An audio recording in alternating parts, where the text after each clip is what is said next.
Kaixo, ongi etorria, zilindro baten volumena kalkulatzeko erabiliko dugu formula hau. Volumena berdin, oinaren azala, bider altuera.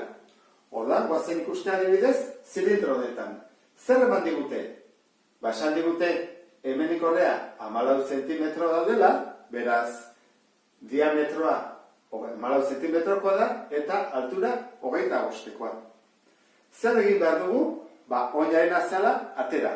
Gu badakigu ze itxura duen edo ze forma duen zilindro baten azalerak, ezta? Oinarenak. Zirkulo baten.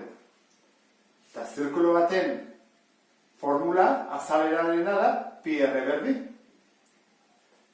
Erradio jakin behar dugu. Zein da erradioa? Hau baldin bada 4, erradioa da erdia, 7. Horrean ingo duguna izango da pi bider 7 berdi. Eta hori da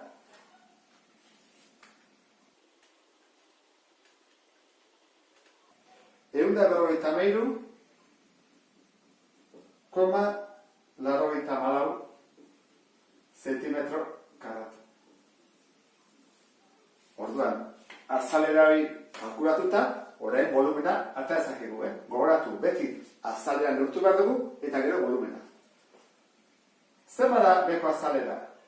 153,84.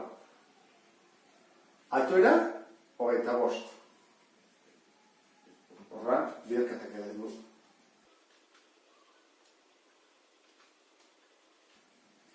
Irubila, 848,5 zentimetro kubiko. Ikusten dezu bezala, volumenak oso azkar igotzen dira, oso zenbaki handiak ateatzen dira. Horregatik, pasa behar izaten ditugu, koma hauek mugitu, eta unitate handiago batetara, ezta? Adibidez, pasatuko dugu, dezimetro kubikotara. Nola? 2, 3. 3, zenbaki horrekin, ezta?